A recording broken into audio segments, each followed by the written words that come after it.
1, 2, 3.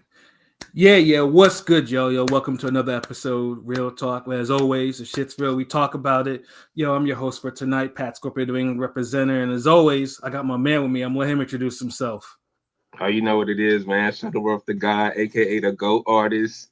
There's a lot of that boss hitting it up. RingGangRadio.com Monday night. Let's get it. Yes, sir. Ring Gang in the house forever and always. And as always, I got my other man with me. I'm gonna let him introduce himself. Hey, yo, what's good? You know who this is? Your boy King P. Bodega Box in the building. Ring Gang Radio all day. Let's go. We tune in tonight. We got great guests with us, so let's go. Special guest. Special guest. Because she a world champion. We gotta give her respect on that. But yeah, I'm gonna let her introduce herself. Oh yeah, it's Franchón Crews-Dezurn, aka the heavy hitting diva, and the first ever undisputed super middleweight champion in history. Yes, so you better recognize. We got the first undisputed super middleweight champion in the house, and it's an honor for us to have you on our platform, Franchón. It was like I was like, wow, like we have a reigning world champion on our platform. So yeah, the first ever.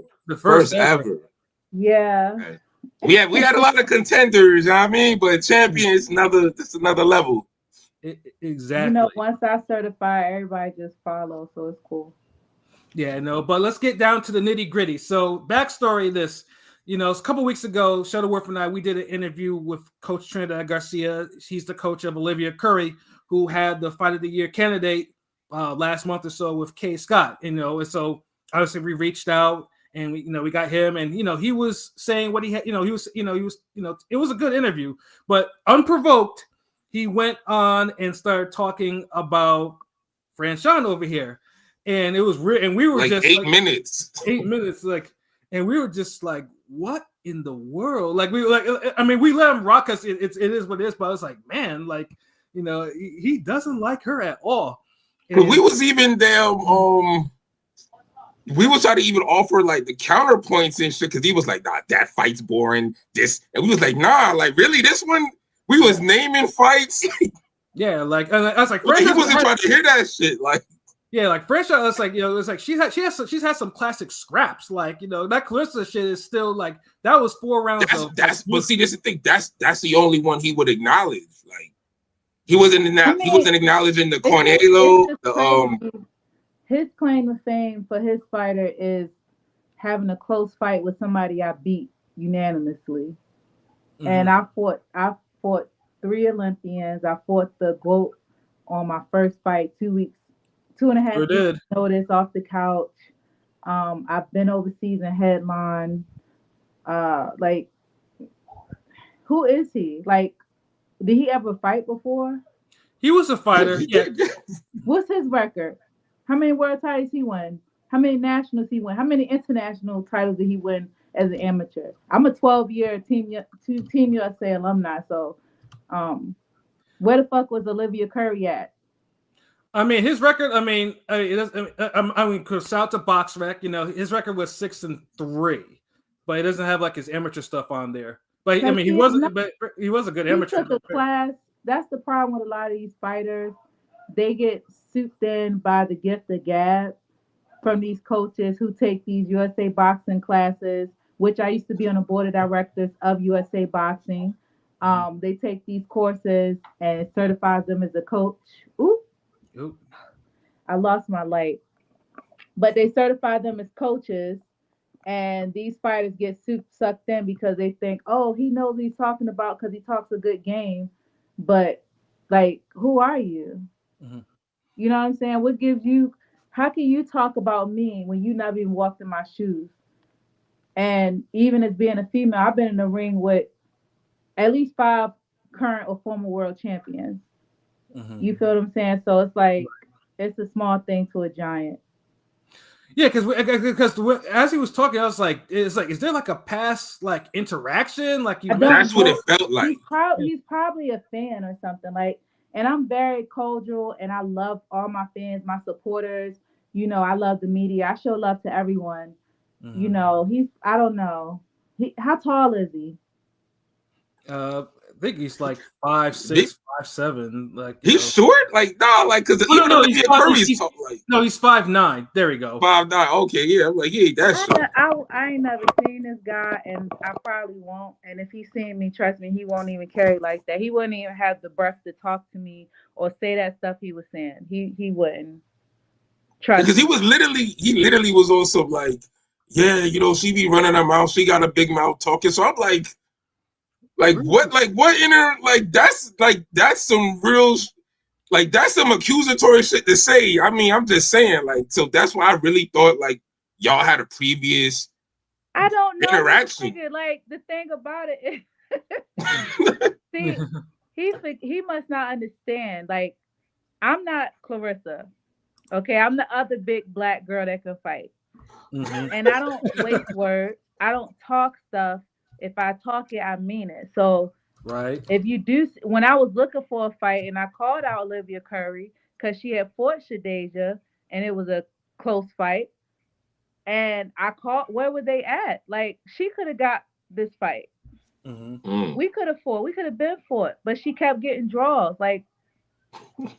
Wow. I'm saying you had a bar with that one tweet. She's not a draw. She just gets them. I was like, ouch. And the thing about it, people can say what they want. They could say, oh, I can't fight. If you go back and rewatch fights, you will see oh shit, she be doing stuff. See, people get caught up because you want me to fight like somebody else, right? I've been winning for a very long time, and I'm allotted a bad night. What world champ? What real fighter have you had that haven't had a bad night? Exactly. Yeah. Even someone like Floyd Mayweather had a bad night. Listen, I never portrayed myself. Muhammad Ali. I never portrayed myself to be a Floyd Mayweather. I can box, I can bang, I can get rough. I was a fighter who learned how to box, right? Right. But I didn't survive over a decade in Team USA internationally and domestically dominating if I did not know how to fight or box. I know how to box, y'all.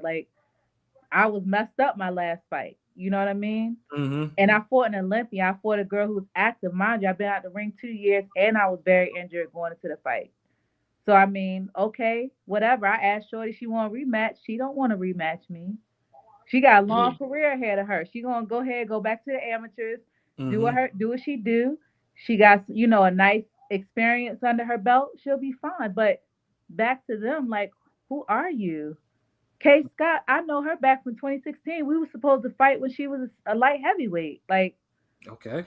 What are we talking about? So for a guy, a grown ass man who act like I stole like his pussy hurt or something, to come at me, females don't even talk reckless to me like that. So I just hope he stand on business if we ever cross paths. He signed with Salida. Yeah. He could say what he gotta say. Fuck out of here. Yeah, he did mention I believe after the rematch with Kay Scott, whenever that happens, he would like to have a Curry fight you. Nah, I've been trying to fight her. Trust me. He didn't mention that. This is what people don't understand. They could say, oh, she can't fight, she can't do this. When I go hunting and I call these girls out, you gonna say, oh, because you don't like the way I fight or my style. I'm supposed to stand there and let you beat me. I'm the best. I'm the best at super middleweight. I arguably can be pound for pound. I could put on some weight, go up to light heavyweight, middleweight. Where are these girls at? This is the same shit that happened to me in the amateurs. I had to really go chase the work. So it's I'm used to it, but it's where you at? Step up to the plate. Prove me wrong. Just like your girl Shadeja. I'm trash. I'm this, that, and the third. You ain't proving me wrong. I beat you at your game, my game, the promoter's game, everything. And Franchón, I'll be the one to admit though. I think me, we actually picked Shadeja to win, and Shuttleworth though he picked you to win. Easily. I'm sure. Just like I said, people are so in love with the aesthetic, and it's pathetic. I'm a young OG. I know these girls. I'm the mother. You feel what I'm saying? So if she didn't want to fight me on the street after she disrespected me, kind of came at me and I bit back and she didn't want to scrap on the street, you think I'm worried about a bitch in the ring? Like I'm not no thug or nothing, but I'm really gonna stand on business every time. That's why I don't play with these women and they don't play with me. Right. No, absolutely. And what you don't need to. Like you're the champ. They gotta chase you. Like you should never have to chase nowhere. I They gotta always chase you. chase. I'm a hunter. I like to eat, no diddy. Like I like feel to that fight. too. I like to compete. When my number got called, when Clarissa called and they wanted to fight, I said, okay, just make sure my stuff correct. Let's do it. I like to fight. Yeah, I think people, I don't know. yeah, and like I mentioned before, that Clarissa fight, like I had never seen, like you legitimately gave Clarissa like one of her hard fights because I've never seen hands thrown like that for 4 rounds. Like y'all just like, I was like, damn, did y'all have like beef before that? I was like, that shit out. And that was like y'all debuts, and I was just like, we damn. have a long history. We had just fought. She fought in the Olympics, and then we had just fought together in Kazakhstan earlier that year. Right. You forget before it was Clarissa, she had to go through me. She looked up to me like I was the standard. So yeah, we've been fighting for many years. You know what I mean? 2014, y'all can look it up on Google. I mean, what is it? YouTube. YouTube. You Yeah. can look up 2012. We've had a lot of fights, and that's why I feel like nobody want to fight. Mind you, that was 2.5 week notice, and these girls she's fighting have plenty weeks to train. 10 rounds. I have 4 weeks, 2.5 weeks, and 4 rounds. Could it be different? Yeah. No, I mean, I mean, ever since that fight, I mean, obviously you two have rose in the stature. Like, why hasn't a rematch come? Because I'm pretty sure now the rematch could be is a lot bigger now. Like between y'all, like. Hell yeah. I've been trying to fight her and other people. Like I've always said I want to run it back. That was my investment because I'm not giving enough respect. Where were the other girls at? The stuff 13 girls turned her down. So I did my service as a true new age pioneer, a true competitor, and as a person who fuck with her, like, all right, let's just fight. I know if I don't knock you out, I'm not gonna get the win, but let's get this ball rolling. Right, and of course now she's the heavyweight champion. So I mean, so I'm sure it's nothing for you to actually go up to heavyweight, which is what 175 and up. She started at 168 super middleweight. She definitely could have stopped by being the longest reigning super middleweight champion in history. She could have stopped by the weight class on her way up. Like it's not rocket science. Yeah. You know, but you know, like I said though, like we need to make sure we put that fight in the air because, like I said, I would love to see a rematch with that. And I know, like I say, you've been, you know, I know you, like I say, I know you're trying to get rematch with like anyone, you know, anyone that wants to get that work and everything like that. Though this is the thing, they trying to either wait me out, they trying to catch me slipping, they want to do these things to throw me off my track, you know. But the universe always got me in favor, so even like it don't matter. Just they know when they step to the plate, we gonna have to rumble. Yeah, speaking of that, hold on, but I want to say one thing. Like, okay, I honestly feel like, and maybe this is for Garcia too. A lot of people are like they come at you a little too hard with the fucking aesthetics. Like that's like the one thing I noticed that kind of like gets me because what the aesthetics. Like everybody's always on this. You're rough. Your fights are too rough, instinctive. You're this, you're not like pleasing, you know, holding this, and I'm like, to me, I'm like, she's effective with it though. Like, and like that's why when dude was like that one fight, like the Marshall, I believe it was the Marshall, your fight with Marshall, and yeah, it was a rough, bad fight, but the way he was acting like it was the worst fight ever. Like, no, god damn it, we've seen some pretty horrible fucking fights. We've seen some horrible fights. Like, chill, bro. Like, damn. But I just think that they go to like people in general because he's not the first time I've heard it where people just go too hard with aesthetics. Like, I think your boxing is decent. Like you be sticking, moving. You do everything. You can swarm. You throw damn bombs. You uppercut. Like, I don't get it. Like, you have to understand, right? I was self-managed 90% of my career. I've never had it easy, no excuse, right? Right. Given to my counterparts. You got people, and shout out to my girl Sky Nicholson.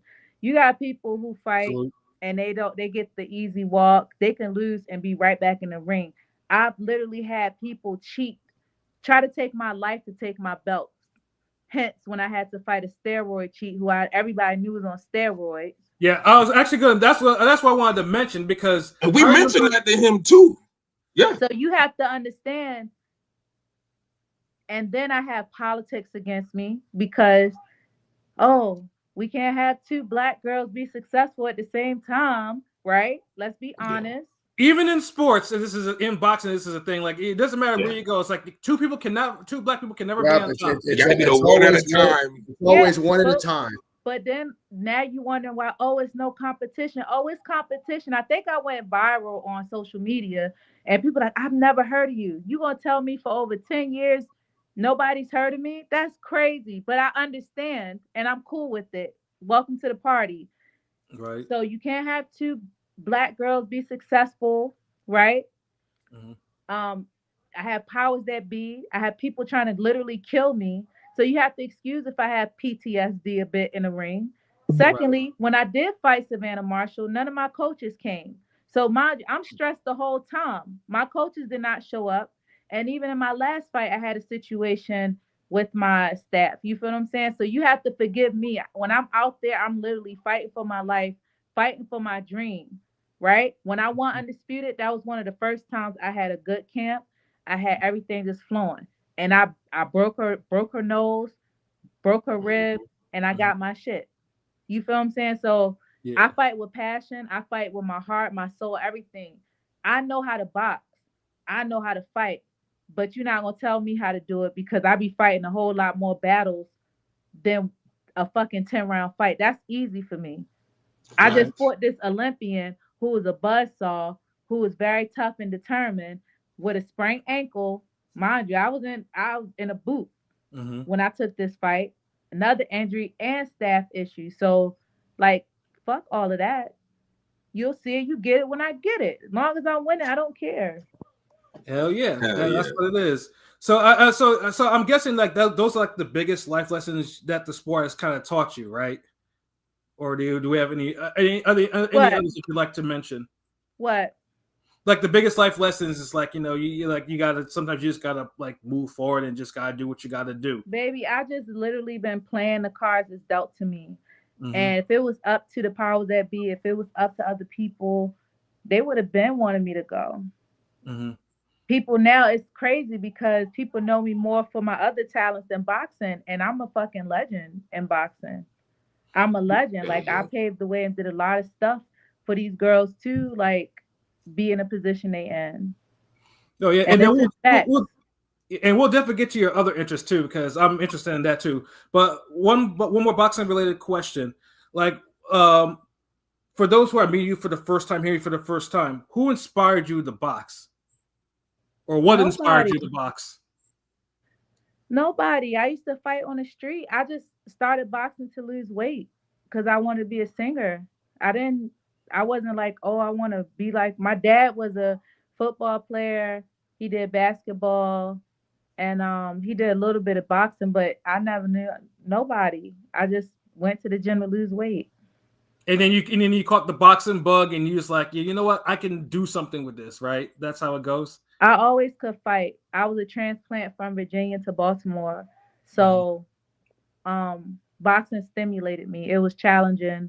And it also helped me so I didn't get sucked into the streets because I lived literally downtown west side of Baltimore. And it was at a pivotal moment in my life where I could have went the wrong way. So boxing got me together. That's what it is. That's what it is. We missed you, King P. I know, right? Yeah, King P. Sorry about that. My Wi-Fi was fucking acting up. Sorry about that. I was listening to you spitting. I was listening to you. You were spitting. No, French, I know your other interests too, because I know, outside of boxing, I know you fashion, you're into fashion, modeling, and then the singing too. Because I remember when I created the IG post, I was like, she got music up on there. Okay, it's catchy. It's all right, you know what I'm saying? Because I had to play it. So, tell us more about those passions of yours. Well, yeah, I mean, if you look at one of the videos, probably the top 6 video, my introduction to boxing was through singing. I was on TV for American Idol. Yeah, and I remember that. I remember seeing the video you singing in American Idol. So I remember that. And I proclaim if I wasn't an American Idol, I was going to be the middleweight champion of the world, which is still possible. Because if Kay could ever, what's the girl name? Olivia Curry or one of them win the fucking belt, we could fight and I could, become the middleweight champ. But no more draws. But music was my first love, and it's just creative arts. Boxing is a martial art. So for me, in my world, everything goes together. Fashion goes together because when I'm on, being as I want to be a singer, when I'm in the ring, that's my stage. So I'm going to perform. You know what I'm saying? I want to look good. Just like y'all give Mary J when she crying no more drama and going crazy. That'd be me in the ring. Hell yeah. I'm glad that you said that. I do see, like, I never put the two of y'all together, but y'all got that similar vibe because like you be having the sunglass game on lock, like you be killing the stage, like hell yeah. Y'all got me good because like I said, it's past my bedtime and I look a little crazy with sunglasses. Y'all gonna get what I got tonight. I wear my sunglasses at night. It happens. I do, but not in the house. Not right now. Well, but you be killing it. I gotta say this though. When you sung the national anthem before your fight, I don't think that gets enough props. I was blown away by that shit. Like you killed it. Like that was crazy. Like, thank you, but watch, somebody else gonna do it and the zone, everybody gonna blow it up. Yeah. And honestly, realistically speaking, the Marshall fight could have been a draw or gone the other way. Like, listen, that wasn't no definitive ass fight either. Like, listen, I didn't get any champion's grace, right? I knew yeah, exactly. Secondly, one of the judges did give it to me, and it was a draw. What was it like? No. What did it say? It was like a majority decision or some shit. It was weird. In the amateurs, I rarely got split decisions or stuff like that. Like, if you do that, something's weird. It's either I dominate, and if I come up short, you had to be spectacular or they robbed me. Right. Go look at my fight from the World Championships in 2012 when I fought against China in China. And you tell me who won that fight. But... So I'm scarred, PTSD. I hear you. Now I know because we have a question from somebody in the chat. Who are your favorite vocalists, or who inspired you for singing wise? Okay, Brandy. Okay, is one of my favorites. Yeah. I love her dearly. I wanna be down. I was actually just listening to that like an hour ago. She's one of the best vocalists of all time. Of course, generational. You go back to Whitney, you go back to Tina. Just for Tina, I love her, just everything. I've grown more to love her as I've gotten older because she reminds me of me. She was a Black woman doing rock and roll. She had big old hair. She was different. You know what I'm saying? People didn't take no shit from nobody. Yeah, she went through a lot of shit. You know what I'm saying? Vocalist, of course, Destiny's Child. That whole 2000s thing inspired me for what I do. And I like different singers for maybe writing. I like them for their singing, their emoting, everything. That's what it is. I have another music question too. And this, I know that LB, he kind of snuck this in because we had a debate about this before. Stevie Wonder or Marvin Gaye, who made better music to you? Stevie Wonder. Marvin Gaye is a legend and what he does. But Stevie Wonder,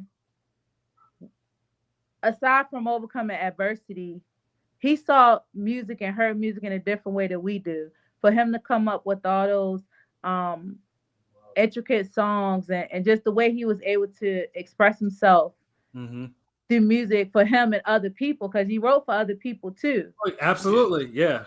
And he's still performing. I know Marvin isn't here, but Marvin, he was the voice of this. He was the voice of soul. Like, he was the voice of the people. But Stevie, I think, is a better artist. Yeah, definitely respect. Like I said, because this was it was a very long debate. What were y'all saying? I said Marvin Gaye. They were saying Stevie Wonder, but I was saying it was close. Like, the way they were saying Stevie Wonder was better, they was making it feel like you're comparing like Mike Tyson to Joe Messi or somebody. Like they was making the gap like too damn big. But I'm like, it's more like a Jay-Z Nas situation, but they was making it like too far apart. So no, that's I don't kind know. of like. Go ahead.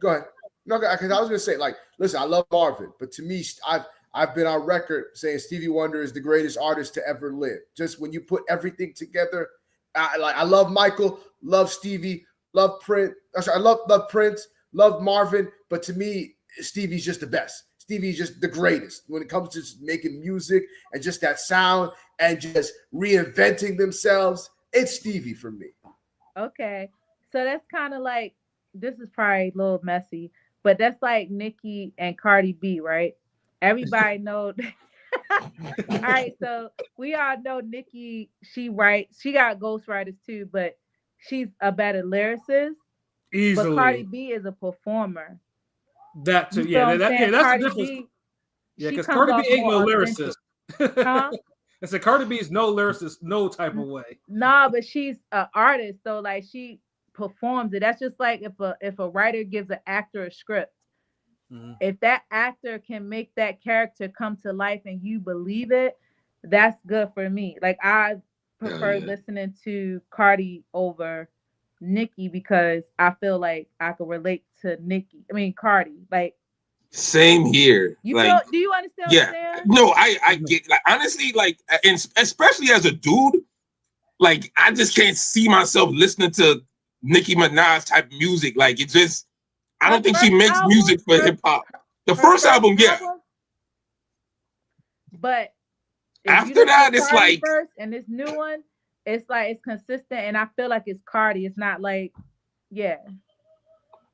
Like Cardi makes like hood nigga music sometimes. Like hood nigga music. Yeah. Like I don't think we get that from Nicki. Nicki is too like all that other weird shit. Like I just want to cruise out, listen to some Glorilla, some hard shit. I mean, who else?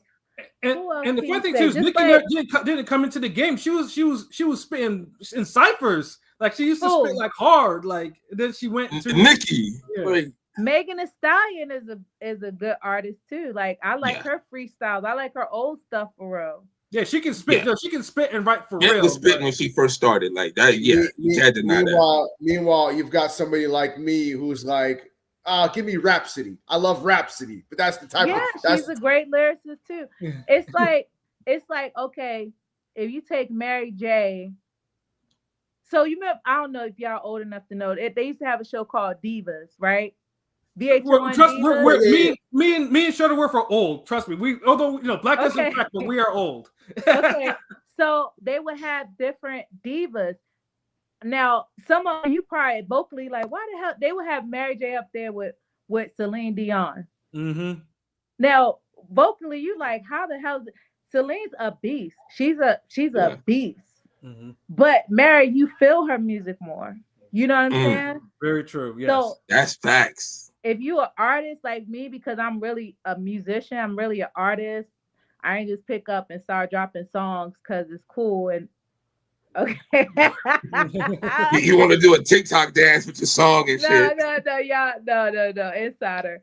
But like that was my first love, and I write music. Like the songs that's out, some of them I arranged myself. You know what I'm saying? I engineered myself. Okay. Because I'm really into music. It's not a plaything, you know? Mm-hmm. But a real artist can make you feel it. Like Brandy makes me cry. She makes me get chill. She could just speak, like say 8 bars and I'm like, oh my God. You know, I got a question for you, real, because you mentioned Brandy and like, because we also like we talk a lot about music on the podcast. Like, so one time we put up both their albums, Brandy and Monica. You know, they're like, they're both their first albums. Who had the better first album between Brandy and Monica? I don't know. We almost got divorced in this house because my husband loved Monica and I'm Brandy down. Oh, World War II up in there. Yeah, me and the cats. Like I was about to take the cats and all of that. I'm on your side, Franchón. I'm on your side. I'm Team Brandy. Thank you. All right, so I've been a Brandy fan. I don't know. Monica, I didn't really get into her. Of course, we knew One of Those Days and those songs, but I really didn't get into her until like her second album, I think. What is it? When she had like the blue on. Yeah. Angel of Mine. That was the Boy's Mine album. I think when she put the white shoes away and got the flat twist. Yeah, the Boy's Mine album. Yeah. Huh? No, the Monica's second album, The Boy Is Mine, with the blue. Yeah, but I shirt. still wasn't into that. But even Brandy, what was her first album? Brandy. Yeah, Brandy. Yeah. And the second one, Broken Hearted. Never Say Never was the second album. Second album. I've been hooked ever since Never Say Never. Like, if Brandy says she's dropping the album, I don't even care. I'm gonna buy it. That's how hard I was. That's like ever since Never Say Never going into Full Moon changed the way singers sing. Like, she impacted generations of R&B singers and just music, period. So yeah, it's impact. Monica made hood nigga music too. She did. Okay. And I always say too, like I mean, I did think Monica had the better debut album, but I think after the second album, Monica just put out a lot of filler. You know, like it's just because it seemed like Brandy had a first. Dude, we went over the Brandy first album was classic. It had like the arrangement, like Monica just had like a good, very good album, and she had a few good highs, but Brandy was just giving you like 10-8 rounds each song. When Never Say Never came out, the game was done. Like, I could still put when she just did the little remix to Kalani's Folded. Mm-hmm. And put it on Instagram, and it made me. I had nostalgia. Like, I was like, I need to go like listen to all Brandy's albums. Hell yeah. Yeah, I mean the R&B game could use a Brandy or a Monica for that matter. And she would redo people's songs, cover people's songs. Brandy, it'll be better. Because what was that dude? Bryan Adams, Everything I Do It For You. She did it better. I listened to her version way more than Bryan Adams. I forgot Bryan Adams' version. And they played his version out when it came out. That Robin Hood film. Yeah, no, that was huge. But you know what? But then Brandy came through vocally and just killed it. It makes me cry. Like, I'm in there, like I'm jammed to this country song. But listen, but you know who her mentor was, right? Dionne Warwick. You know who Brandy's mentor is, right? Whitney, right? Yes.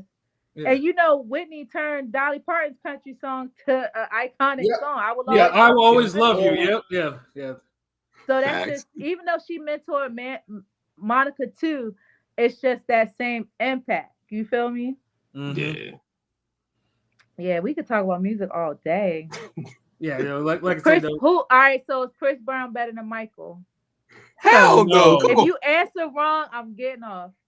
Yeah, no. That's Michael all day. Now, here's my thing about Chris Brown. Michael even got Stevie Wonder, but you know. I mean, here's my thing I'll let King P have it. Calm down. I mean, here's my thing about Chris Brown. Like, I always felt like his music didn't really evolve, like, because he went from like the teeny bopper, and I always think he should have went more. Say he tried to be like a rapper with his music, and I'm like, this is R&B. You don't need to be cussing, doing all that stuff in there. Yeah, yes, you could dance and everything like that, but you got someone like there need to be like a better A&R. But I get it. He's still popular. Oh, you wanted him to be like Usher? All right. Don't talk about Usher's highs are much higher than his. Yeah. So I'm gonna tell you from a woman's point of view, respectfully, my husband. So you know how girls used to pass out for Michael. Like, I'm one of those girls. I was a baby, or possibly, like, you know what I'm saying? Like, even now watching him, I'm just like, oh my God, like his smile, everything. This is the only, I'm like, am I gay? Because he's like Jerry curled and lip gloss up and everything. But I'm not looking at him like, this is a sexy, secure man, right? Yeah. And when he performed, it was intriguing. Usher has that, right? Yeah. Chris Brown has it. I think Usher has more the sensual side. He's close to the Marvin Gaye, those type Tinny Pendergrass, like those sexy, soulful men. Right. Chris Brown is close to the Michael Jackson but he freaky. He real freaky. But he okay to be freaky. I like grown Chris Brown. He could be ratchet if he want to be. See, him and Usher, they do it in their own separate ways because you know Usher be serenading with the cherries or whatnot, and Chris Brown be doing the dry humping. I mean, they got their own lane. Yeah, so Chris Brown would choke you and dry hump you on stage. Usher's gonna be all like, "Let me see." Be just cherry and stuff, right? Chris Brown like, "Come here, bitch." Even team. Hey, it's all which way you trying to do. Even team Chris Brown got them hits. Because listen, I can go up to any chick my age, be like, "Ain't no way I'm gonna let you down." They gonna love it.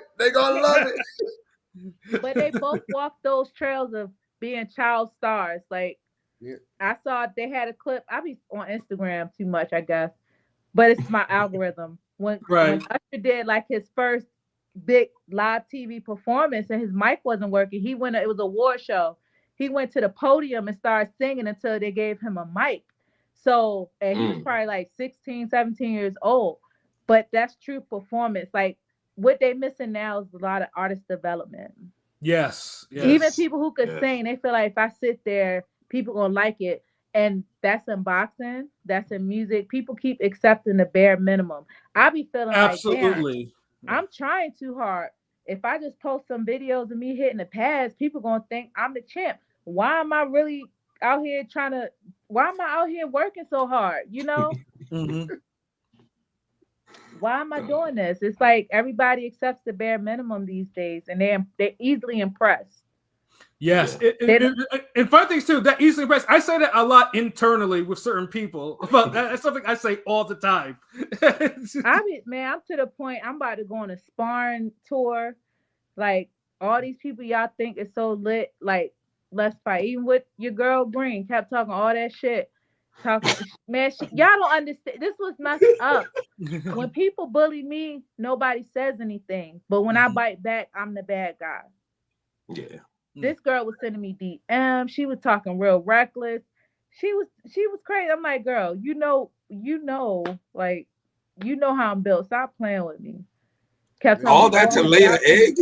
Huh? Yeah, she's a reoccurring. She said all that to lay an egg. Like she laid an egg in that fight. But look, let them say, "Oh, it was a bad." She could have. That's a bad night for her. But a bitch like me that's out there fighting injured and still win. It's she's trash. She's this. Hell yeah! Any bullshit excuse to push their narrative. It's bullshit. Oh, I have a better. When they have an off night, they lose unanimously. You have an off night. It's a fight of the year. It could go either way. Draw, majority decision type of fight. That's the different levels. Champ anyway, I have a for the first I'm having a close fight. You feel what I'm saying? Oh, I'm bad. I shouldn't be here. Dang, okay. Let's be clear. I don't fight like Clarissa. I don't fight like none of these bitches. Y'all gonna get what I got. I'm very into my emotion. I am a Gemini. So whatever Franchón shows up, that's what y'all gonna get. But I'll tell you this much: this Franchón, she gonna win. And to my knowledge, you've never been knocked off your feet professionally, correct? No. Yeah. That's why I wanted to make sure that. I have to make sure that's understood. No, she ain't never been knocked down. No, and she's been hit by heavy hitters. The one who fought a whole man in the ring. Now, thank you. She's been hit by heavy hitters. Cause she fought Savannah Marshall, and Savannah Marshall could punch, and she was eating them shits. So this is the thing. Number one, only thing been knocked off is my extensions, right? Yeah. I didn't want to say nothing. Right? Yeah, I didn't want to bring up that fight. It's okay. But just don't show it. Just don't show that. Okay. Number two, go look at that fight and tell me I can't box. Mind you, I was gone from when she rocked me, round 2, maybe round 2 to 6. I was discombobulated. Round 3 to 6 or 7, I was discombobulated. So she stunned me. She rocked me real bad. So first time I ever been hurt in a fight like that. So essentially, Savannah Marshall is the hardest puncher you've ever faced professionally in the ring. Nah. Oh, no. Is it Jimenez? Yeah. Oh, okay. That's what she was basically explaining it, bro. Allegedly, a tamper with, like, it's a whole lot of stuff that happened, but yeah, it was a lot going on. Now with Savannah, this is the thing. Green likes to fight people I already fought. Savannah, after we fought, she was out the ring for a whole year. She did an MMA fight, but she didn't fight. She's like, "Oh, I'm injured. My hand." Yeah. Nah. PFL. Yeah. Like she was signed, but no fight ever came out of that.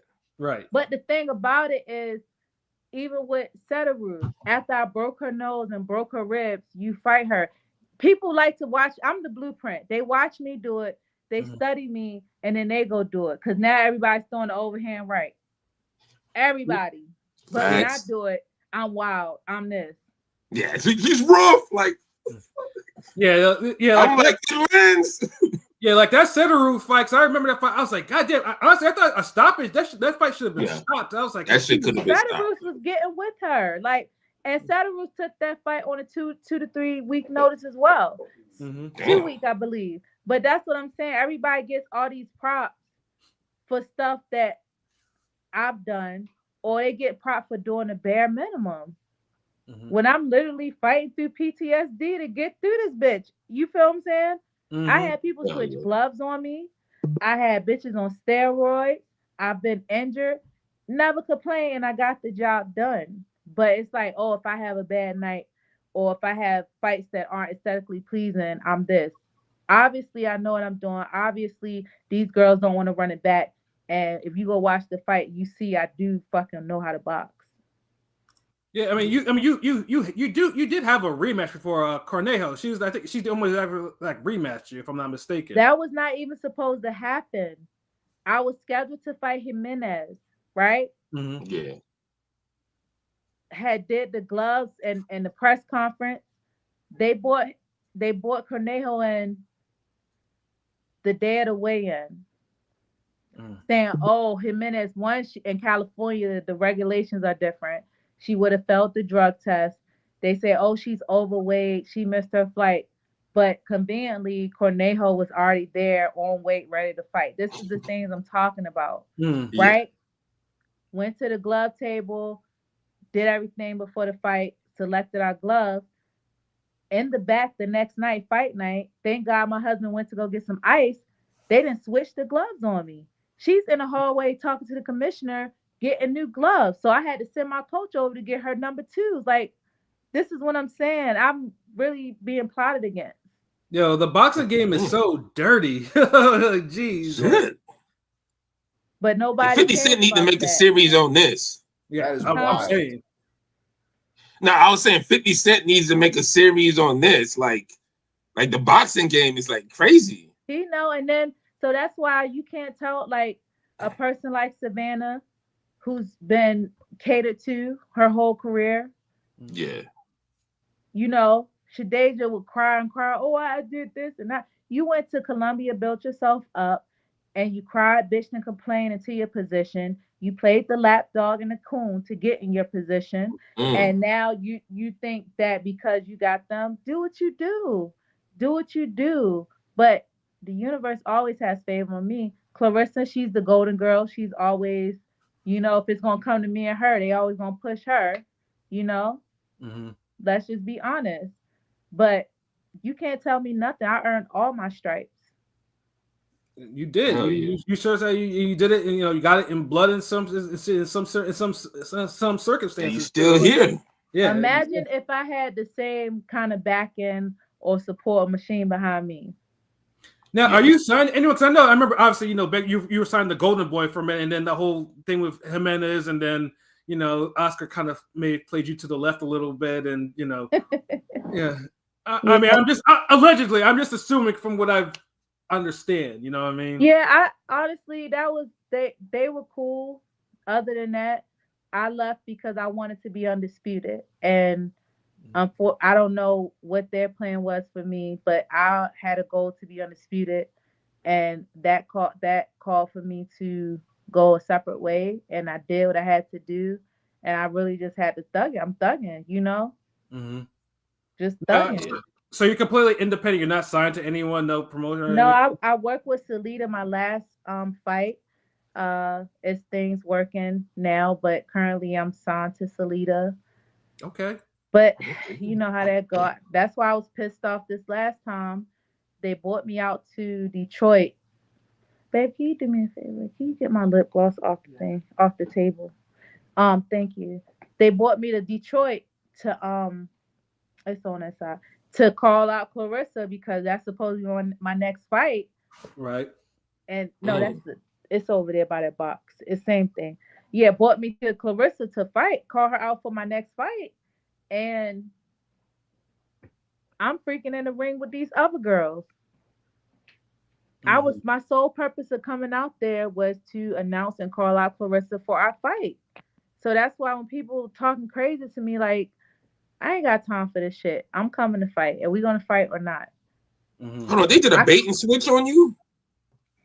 I don't know what my purpose was. My purpose was to go out, and I made that very clear through my management and to the promoter. What are we doing? Because I was in New York at the time. I was supposed to go to that Xander's fight. Top Rank had a car to New York. Yeah. And I also was getting stuff ready for my fashion show in New York. I'm like, if I'm coming out there, what I'm coming out there for? I understand what I signed the contract for. I signed with Salita so me and Clarissa can fight next. And I'm coming out there. It was crazy. It was crazy.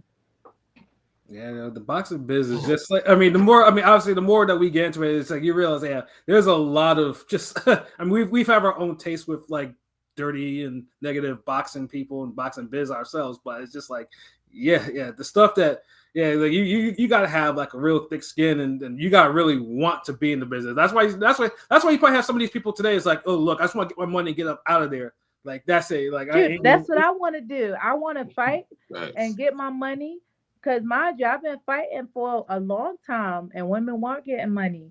But now everybody millionaires and everybody getting to the bag. Like, the fuck? Now, would you ever sign now, let's say, would you ever, obviously when you're signing with Sid, would you ever work with Jake Paul? Because I know he's signing a lot of the women fighters, especially American women fighters, to his stable. I beat Shadeja on it. I was saying. Oh, that's how you did. You would forget that. Me and my management, look, this is how confident we were. I told my manager, tell them, you sure you don't want to do a rematch? You sure you don't want to sign me after this? Because it's going to be what it's going to be, because I'm going to win. And they were so confident, and that's cool. Like, I'm glad they believe in their fighters.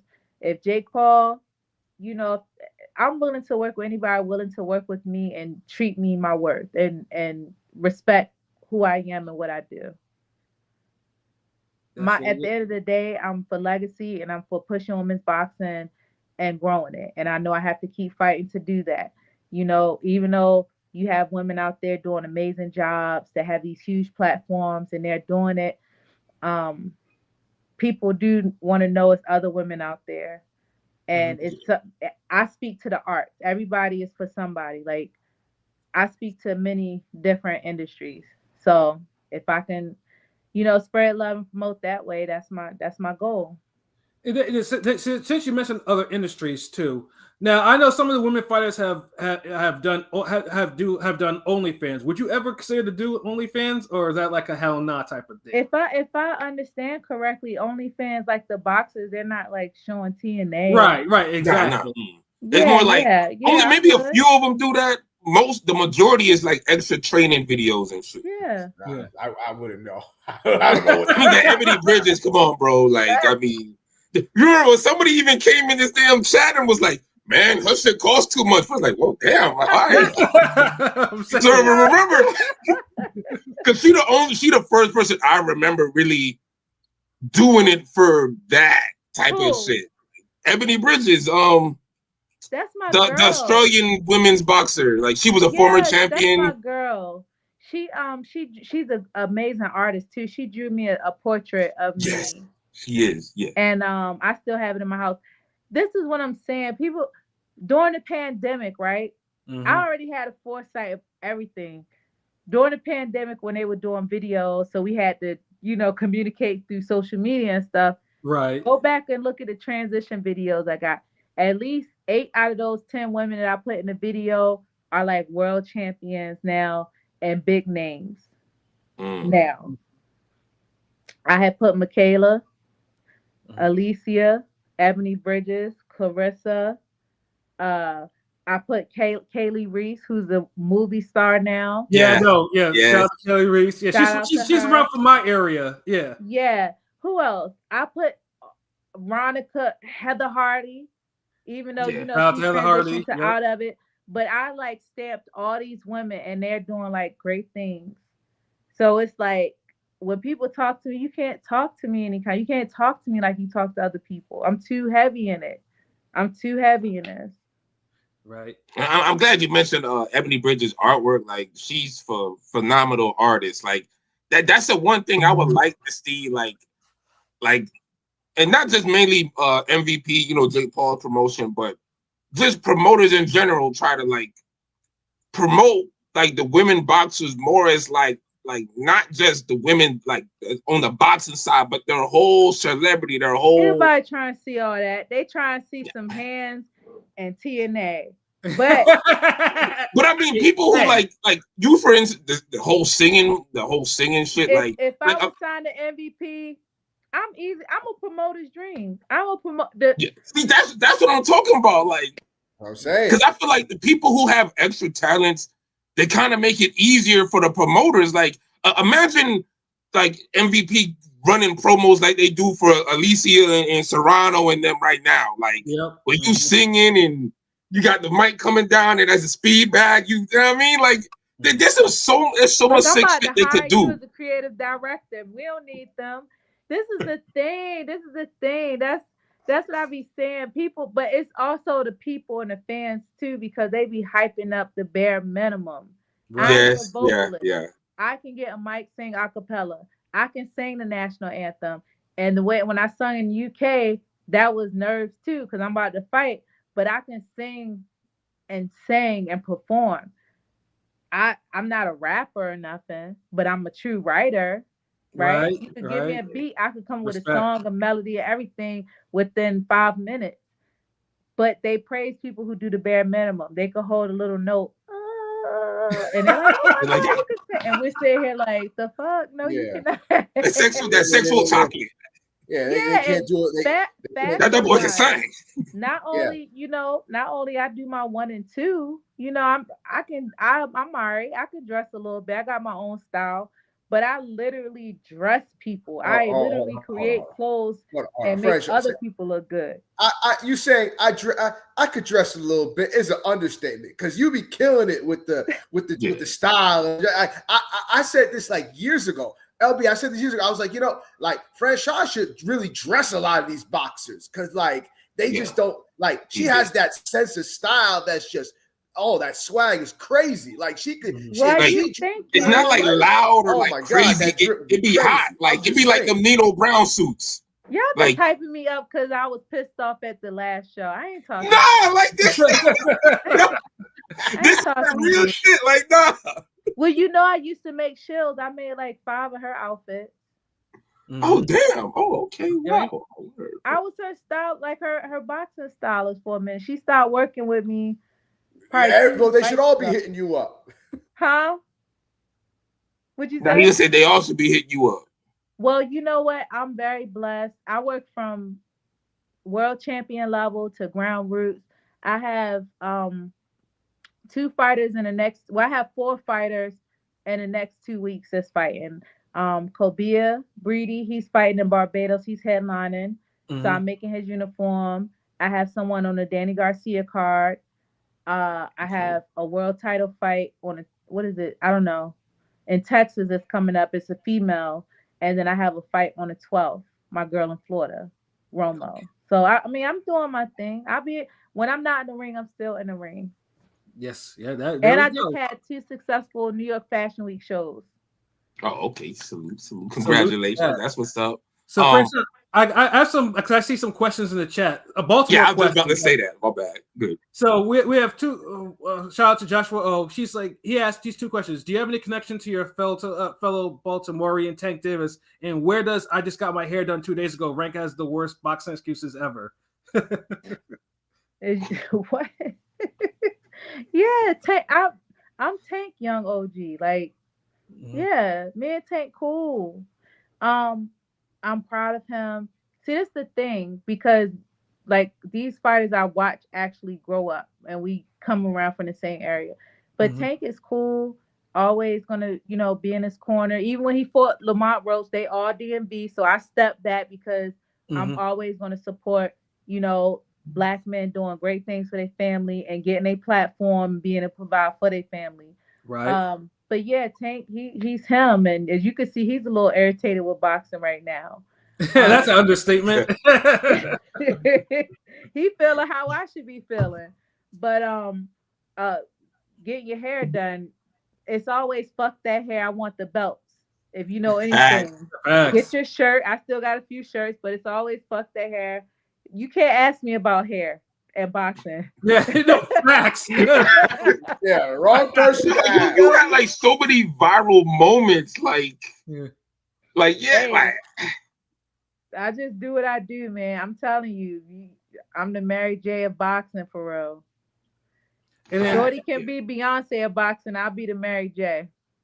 The heart and soul. The heart and soul of boxing. Okay, I can dig that. And then another question: have you ever rocked with Little Mo's music since she's from Baltimore too? Oh, look, I used to have the braids with the color. Yeah, I'll tell you a funny story. I used to work in a mall selling makeup, and she came in the mall. I was like, oh my God, little kiosk in the mall. She came in early in the morning, and I was like, oh my God, you're Little Mo. She kind of shitted on me, but it was cool. It's cool. I mean. Yeah, of course. That was one of like Boca. Come on, Lil Mo. Yeah, I'm saying. But it's cool. She cool. Like, she was messing with Carl Dargan, who's a boxer from Philly. So it's like it's a full circle. I'm like, oh yeah, because I came up with it. Well, I knew of him coming up, and so yeah, it's all good. We love Lil Mo. Ta-da! and make you feel this one. So, Franchón, one last question, and this is completely non-boxing, non-music related. We always ask this question: would you eat broccoli on pizza? Would I eat broccoli on pizza? Yeah. Why you at? That sounds. What kind of time you on?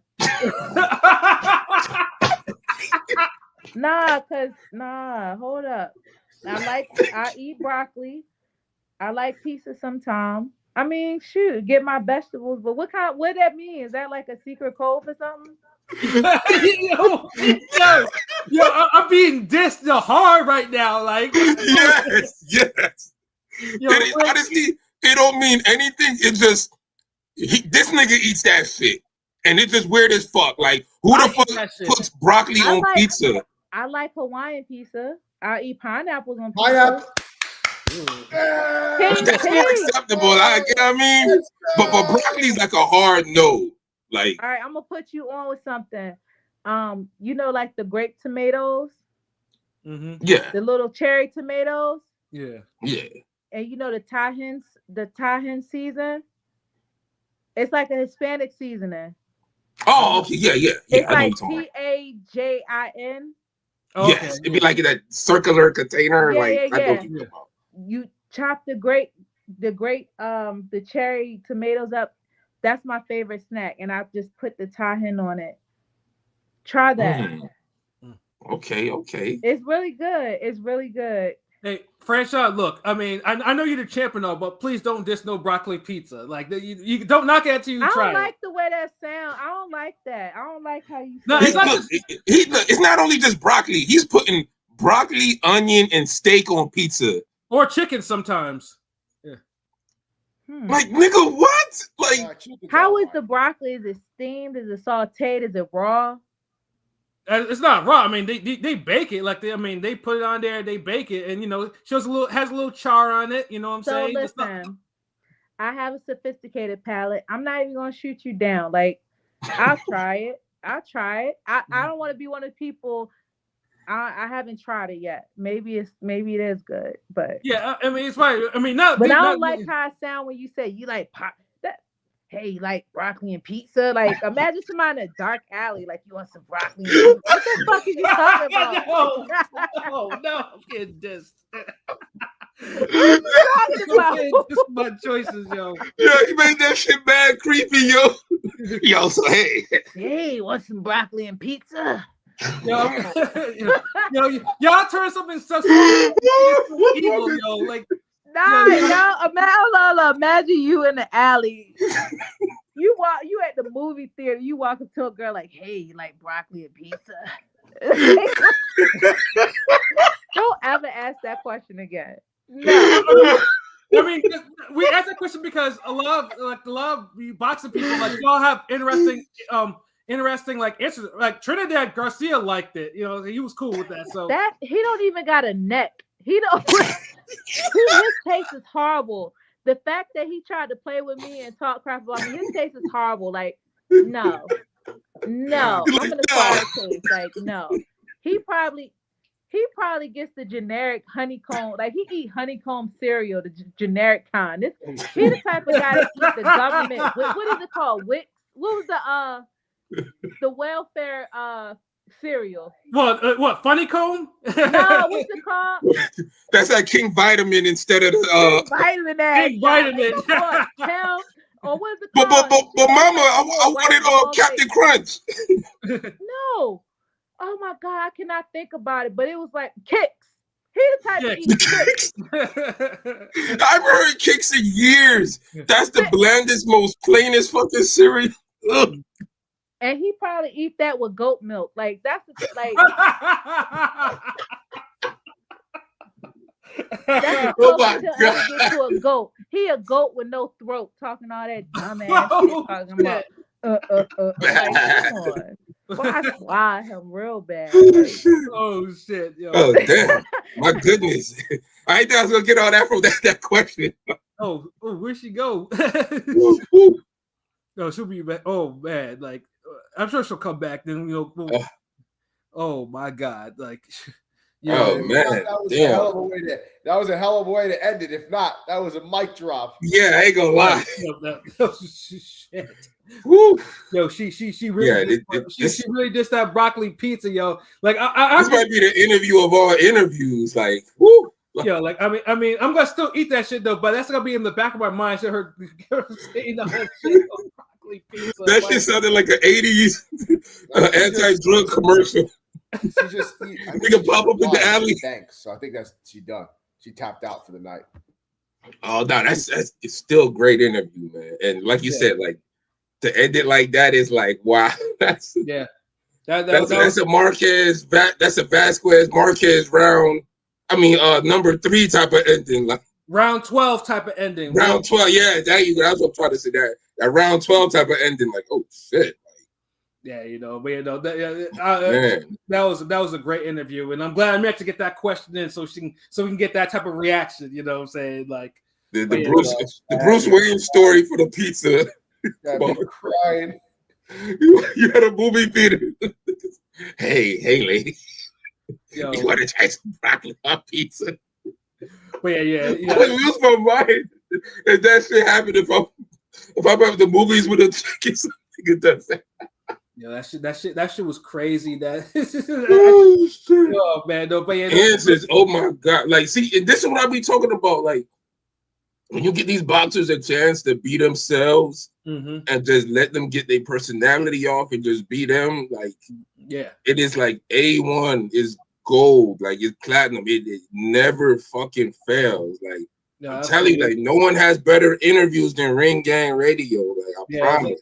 Yeah, like I said, we're open. Like, if anyone, any boxer personality trainers, like I said, just hit us up. Hit us on Twitter, our IG inbox, email, whatever. Like, we have a presence. Like, if you want an interview, like, trust me, we'll make your interviews hotter.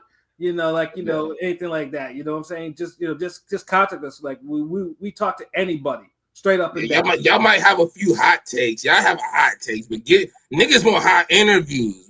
Because a hot interview is multiple hot takes. Like y'all niggas just focus on hot takes. And right. Nah, we had a hot interview. Like, yeah, y'all want the single, y'all want the hot single, we want the hot album. Like, you feel me? Yeah, Yeah, BJ, yeah, dope interview for real. Wasn't familiar with her. I don't follow boxing, but she kept me engaged. Yeah, and I'll say that's like the best compliment you can actually give us, and also her too. Like, yeah, like. Hell yeah, salute BJ, yo, salute, bro. I appreciate that. Yeah, because like I said, because boxers, like at the end of the day, boxers are regular people. They got they have their own interests, and some of them, some of them don't necessarily want to talk boxing all the time, although they have some stories to tell. You know what I'm saying? Yeah. But. So there's. You see how it was organic though, like like it was like music, boxing, fuckery, fashion, story, jokes. Like it was just interwoven. It was like interwoven seamlessly. I know I'm fucking that exactly. Word. Definitely shout out to her. Shout out to Franchón, for because it was only supposed to be a half hour, but it ended up being an hour. And like and like it's that vibe, yo. Like once that vibe start hitting, man, like. Yeah, once 30 minutes almost seemed too short. Like, hold on, 30 minutes. Like, nah, I got one more Capadonna type verse to spit. Hold on. But that was a great interview, and we're just glad we're honored to have her on our platform. Who knows? We maybe in the future we'll probably have her back again. Depending on how things go, or whatever. But like I said, any fighter any of you fighters that want to get down with us.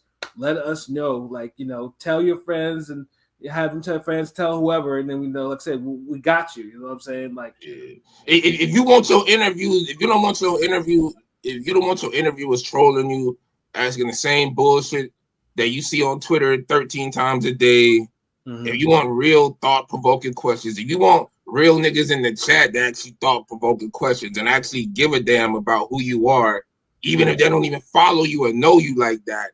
Yo, come to Ring Gang Records, Ring Gang Radio Records. I mean, we'll get you hooked up, man. You need intro music for your ring walk. What you need, man? You need a highlight video. What you need, man? You need a bodega order at the sandwich shop, nigga. When you go to the Barclays, what you need?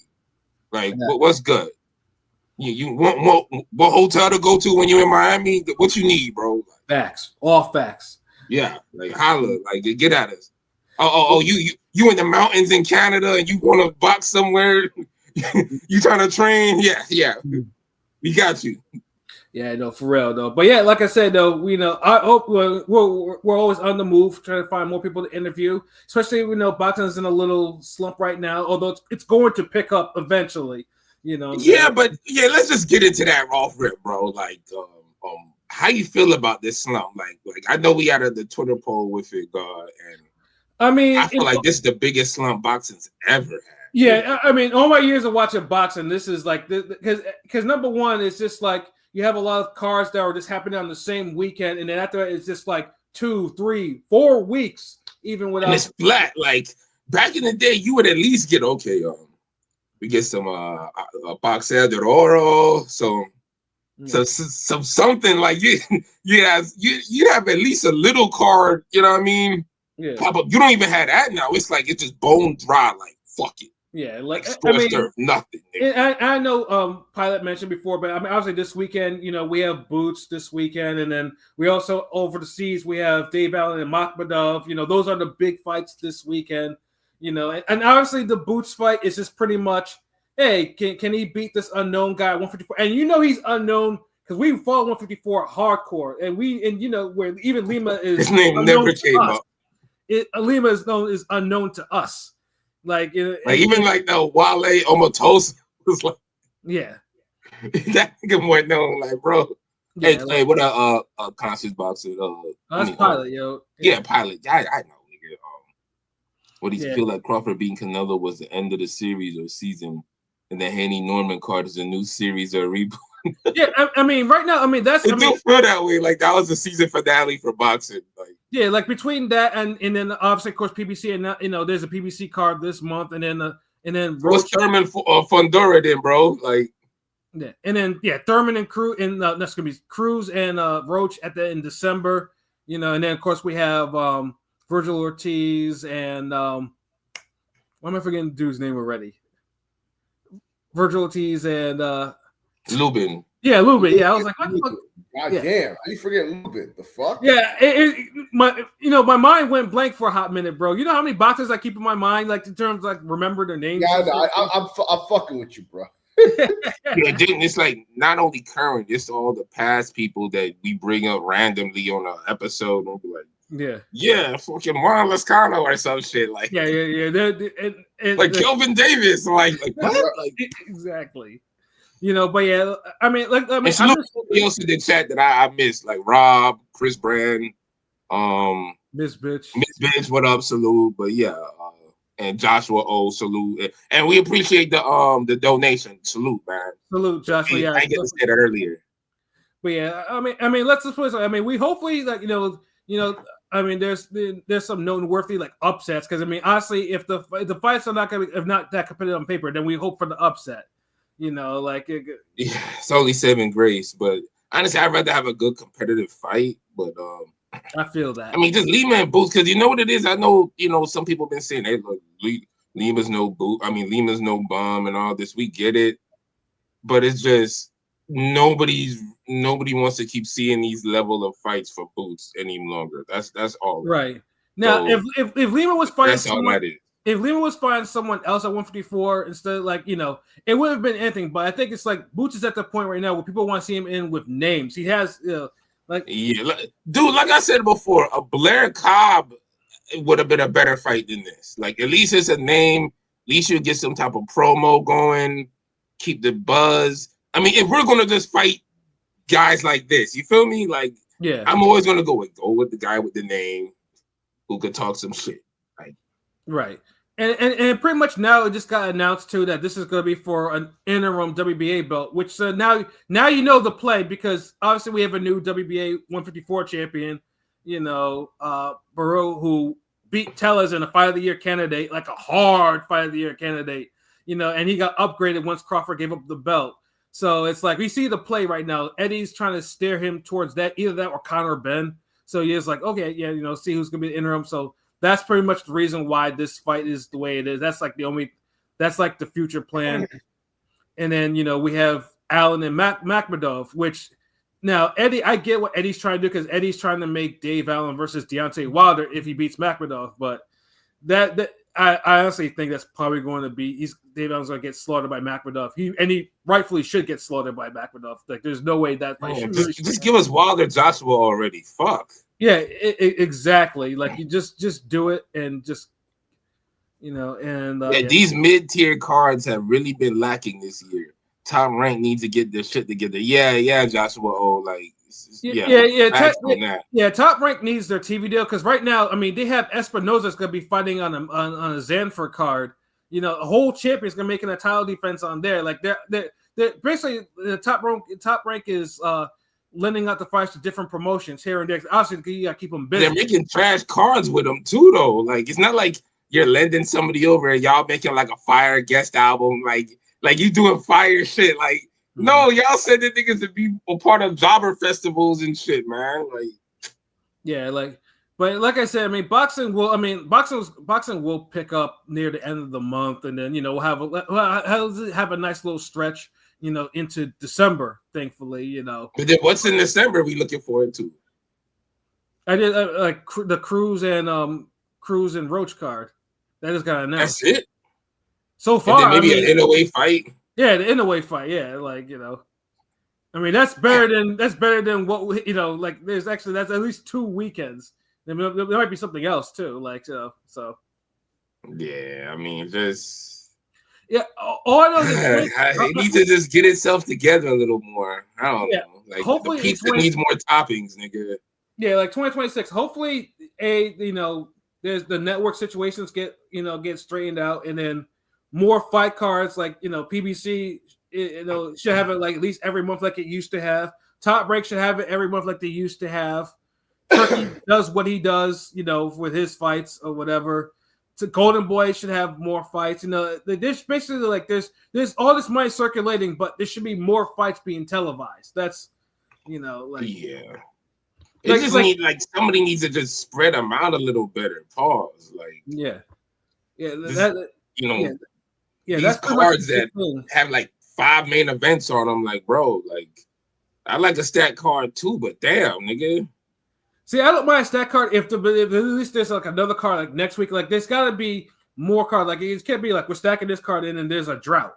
Like if that's the case, then okay, take 2 of those fights and put them on another card. Like, because then I feel like everybody don't get their whole everybody's story isn't being told or advertised when you have it like that. Like somebody's getting left out, and a lot of times you had these stat cards with guys who are like world champions, and it's like the fights just feel like they just kind of they get presented like filler tracks, right?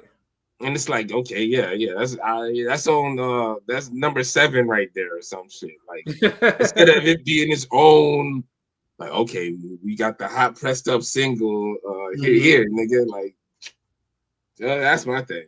That's yeah, and I mean, hopefully, like I said, I just said this has just been like a. I mean, this only reminds me of the pandemic, but even the pandemic, we had more boxing for some odd reason.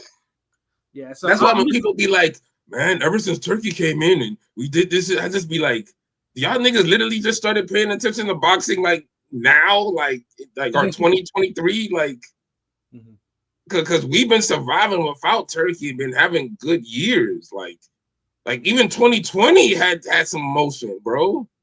Yeah, and I think it was more that people were willing to actually work together, and there was still television was still willing to air boxing. But now it's just more like now we just see what if the zone's going to be doing this, is Paramount going to be airing more boxing outside of the Zuffa shit?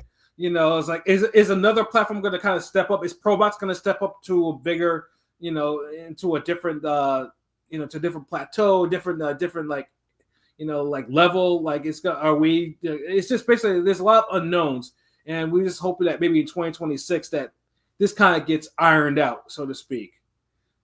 Definitely, yeah. But I think that's pretty much about it. You definitely had to get that off our chest because it was a whole conversation, and I think we did a Twitter poll. Like actually, let's actually take a look at that real quick before we get up out of here. Let's see, the Twitter poll for that is retweeted. Okay, that's here we go. Has the sport of boxing ever felt more dead than it does now? So we had 17 votes. So yes, we have at 35%, no at 65%. So, I mean, I voted no. I don't know who the fuck was voting yes like that. It's a no for me, dog. Like I can't remember the last time it's been this dull. This is where now the business of boxing needs to kind of get together. I'm gonna be honest with you. Like right now, boxing is going through the same thing that WWE is going through. Like I'm seeing the same fucking parallels of they're just looking for hype moments and nostalgia, but like everything else is just not hitting, and they're not trying to do anything that would further froze the sport. Just money. Let's just try to grab the best we can get. Fantasy matchup, big bucks matchup here, but it's just like like none of this shit. Like this shit's lame. Like y'all not doing anything to drive the sport. It's just like I said, it's hype moments and nostalgia, and building a platform off of nostalgia only takes you so fucking far, my guy. Yeah, but the one thing that wrestling has over boxing is wrestling has a home on ESPN, which is again that's a wild that. They have a home on ESPN, but their first fucking pay-per-view on ESPN, the writers shitted on that shit, and they're mad because they thought ESPN was just gonna be their little platform that could just pander to them and be a propaganda machine for them. Oh, now they learn. ESPN don't give a fuck about that shit. Yeah, now they learn what we cared about boxing. What you feel? What we care about wrestling? Yeah, but the fact is, they managed to sign. They put wrestling on there, but boxing. Well, no, we have to decide because we don't want to spend $80 million anymore. So yeah, we might do it. We might put some events on ESPN Plus, but that's about it. Right, I blame Top Rank for that. Top Rank didn't make enough events. That's the funny thing. ESPN rarely pedaled for Top Rank. If they didn't pedal for Top Rank, you think they're going to pedal for wrestling? Fuck out of here. Because I just honestly feel like Top Rank didn't put on enough event style. Like, we needed more Teofimo Lopez, Lomachenko level fights. Like, the whole passing the torch, big name. Like, you just needed it more often. And I feel like we didn't get it enough. Like, and when it was available, he would always go for the more favorable route on a star or the bigger A-side name or whatever to have an easier go or something. It was never just, all right, let's kind of, like, you know what I mean? It also didn't help that the fucking that I know Peckham say whatever about this, but it also didn't help that that they couldn't make the matchups that they wanted on regular ESPN because some of those guys wanted too much money, so they had to put it behind a paywall so that they could get the fucking funds to give them the fights that they wanted. I know Pat has a thing for that when it comes to fucking fighters and the overpaying of fighters. So, yeah, but I sure the hell do. But see, my whole thing is like people point it out when PBC does it, but when Top Rank does it, and they'll usually do it for a horrible fight, American Crawford, it's like everybody just kind of turns a blind eye to. They gave that's the hilarious. They gave Khan $5 million so that we'll justify it by all the highlight reels will show of Crawford just starching him. And the highlight reel fucking low blow. Yeah, like this bullshit. Like it's shit like that. And it's like y'all paying American $5 million, but y'all didn't want to give guys like Danny Garcia and Broner and the PBC guys at the time $4 million. Yeah, no. And y'all overpaying for Khan that got KO'd by Canelo. Right. So it's like, what the fuck, yo? So it's shit like that where it's like, I know everybody has their sides and their differences, but like, tell the whole story. Like, I know people try to make it seem like PBC hated on Crawford. No, nigga, Top Rank hated on him too. Like, oh yeah, no, it's funny. Like he had to sue them niggas. Like, it's funny because Amir Khan comes along and I want to be compensated. Top Rank, we'll give you $5 million, and then Thurman comes around. I would like to fight Crawford. Best we can do is $1 million. Fuck out of here. 1.5. Oh, we'll give you 2. I'm like, bro, like shit. I felt like they was underpaying niggas to fight Pacquiao. Dude, Algieri got 1.5 million to fight Pacquiao. Like, yeah, that's great life changing money for where he came from and all that. But like, god damn, like. Yeah, you couldn't get this nigga a full $2 million? Like, so it's shit like that where it's like, come on, bro. Like, but I think too because Top Rank, because the rare times that Top Rank overpaid, it kind of bit him in the ass. Like I still remember that whole shit with Maurice Hooker and Alex Saucedo. Oh yeah, like Top Rank overpaid to get Hooker playing on the zone on ESPN. But they do that at the wrong times. When they have significant fights, they never do that shit. Yeah, overpaying, like, I mean, you should have known that paying Khan in 2020 $5 million was not a smart investment. Thank you. It's like that's completely obvious. Where it's like, it's times where you're like, okay, okay, Broner ain't got too many losses yet. You know, he's still a decent name. Like, yeah, y'all can feed him to Crawford. Like, shoot this nigga to $4 million, to $3 million, whatever. Then it's like, oh no, we can't do that.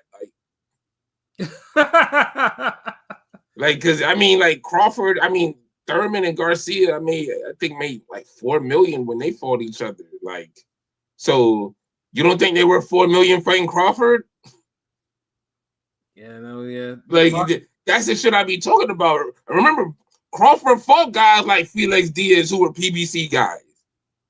Yeah, and fought John Molina. Just were money guys. Yeah, he fought John Molina, who was a PBC guy. You know, he fought. Yeah, he fought some. You know, he fought some PBC guys. That's for sure. Yeah, it just when it comes to the cannon fodder type niggas, they could. All right, okay, here's 300 and here's a check for 325,000 type. Yeah, we can make that fight happen. Yeah, sure. Yeah. But yeah, when it's time for the A side, the bigger names, the world champ, then it's like, yeah, we can't do that. Is this Kell Brook busy? Yeah, like that type of energy. But, all right, whatever, y'all got it. Y'all fucking know so much, man. And look what happened. Yeah, if I think it's like now boxing business is all over the place. But now, like I said, if this I'm taking this year as like this is a year where boxing has to get its shit together, and hopefully in 2026, there's a number one, you actually outline fights, like you actually have a lineup, like PBC used to do it, like Top Rank used to do it, like whole like I mean Matchroom does it, but the fights are not necessarily that great these days. So yeah, Matchroom be doing it for like damn stagecoach fights. Like it be just some random. Now imagine if Matchroom did it on the bigger stage. Like, yeah, that sounds great doing, but let's do it to the fights that we care about. Not this bullshit like where it's like y'all these damn Freedom Union fights, these damn warehouse fights, nigga. Like these fucking union jackass fights, nigga. Like, come on. I don't even know why I'm saying these words, but they just. I think you just got every UK word that's coming to your mouth. I mean, it's true, but I still don't know. But yeah, like I'm tired of these damn parlor club fights, man. Like announce some real fucking fights. So like, honestly, I know the end of the year when we have our little award show and we're going down about like the fights and this and that. I know this is going to be one of those years where we were just disappointed. Like, yeah, it had some highs, had some lows, had some great moments. And Ring Gang had some hella milestones. But boxing itself, yeah. Like, I feel like if you're a fan of Ring Gang more, we did more for people than boxing did for us. Like, kind of. Yeah, because, there was some definitely disappointment, navigating with ESPN going off like a long time, and then Showtime went off at the end of last year and shit like that. Boxing is trying to find its groove in a new space or spaces, and it's just like, I mean, I'm just hoping like this is just a temporary rough patch, or this will seem like it seems like it's going to be a while. Now, this bitch going on. Now, Algeria don't deserve $2 billion. God damn, like. America UK privilege. That's why $5 million. And then before we get up out of there, she mentions like how good was Devin Haney overall in boxing. Like, come on, Ms. Bitch. Like, do we really need to actually answer that question? I know. Like, seriously, come on. Like, where you been at? Yeah, Devin Haney was pound for pound at a peak, and. I mean, we're gonna wait to see what he does in the Norman fight. Like, Norman fight will kind of tell us where he is, on a pound for pound sense. If he's back on as pound for pound top 10, or is he kind of shell shocked? But Devin Haney, for the most part, like he can, like he's skilled, he can fight. There's no question about that.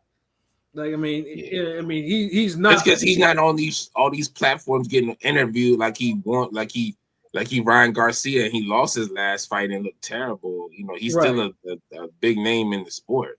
Yeah, like Devin Haney, there's a lot of respect, especially when he got jerked around back in 2016, 2017 with Lomachenko, because Lomachenko didn't want to complete the cipher, and then only it fought him like.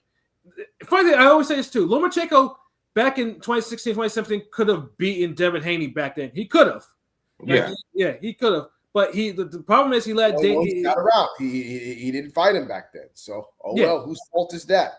Yeah, he basically let Haney mature more into a fighter, and then Lomachenko kind of declined a little bit, and you get what you get. But at least he fought them young niggas though. I'll give Lomachenko that, because a lot of times people be looking at Spence and Crawford like, well, Boots and Ortiz ain't in their era.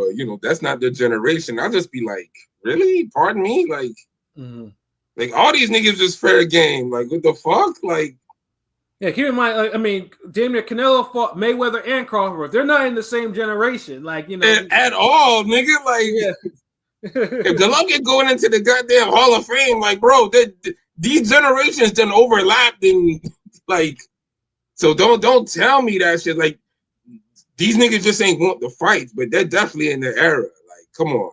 Right.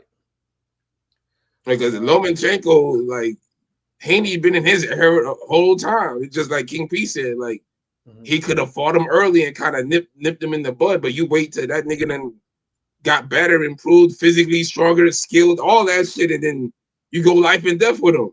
Like, yeah. But I give you credit for finally taking the fight, but still. Yeah, exactly. But then, you could have done that much earlier. You took it at a time where it didn't favor you as much. Right. And I had him winning the fight, but still, bro, like, you didn't do yourself no fucking favors. Not at all. Not at all. But yeah, this is a great episode, yo. Mm-hmm. So let's say, anyone have any last final thoughts before we get up out of here? This is for stuff for me anyway. It's the interview. You said what? I said the interview spoke for itself. Great, yeah, absolutely, yeah. Hell yeah! Shout out to Franchón. We'll post a couple clips on our IG and Twitter, for sure, because there are some definitely clippable moments. I'm gonna go spend. Actually, got hella clippable moments, bro. Like, yeah, we're gonna circulate some clips, and then we're gonna definitely circulate the whole interview again, like during the week and everything like that. So yeah, definitely stay tuned for that. And yeah, man, Ring Gang, we keep shit moving, man. Keep shit popping. Yeah, we got some more interviews. We working on trying to get down the pipeline. Y'all boxers, just keep your inbox on alert. You know what I'm saying? We might reach out to you. Who knows? But yeah, we definitely keeping this momentum going with the interviews and see if this interview does a spin off from this. Like, yeah, I would say. Because that's everything. You don't know how shit just work out sometimes. Sometimes shit just, that's boxing theater that unexpected. Like, you can look for one thing, you're looking for that right hand, but it's the left hook that gets your ass. So we'll see. But yeah, if I ain't gonna lie, for the slow time in boxing, this is the first time where we've had a slow time in boxing where we kind of only just been doing one show a week. Yeah.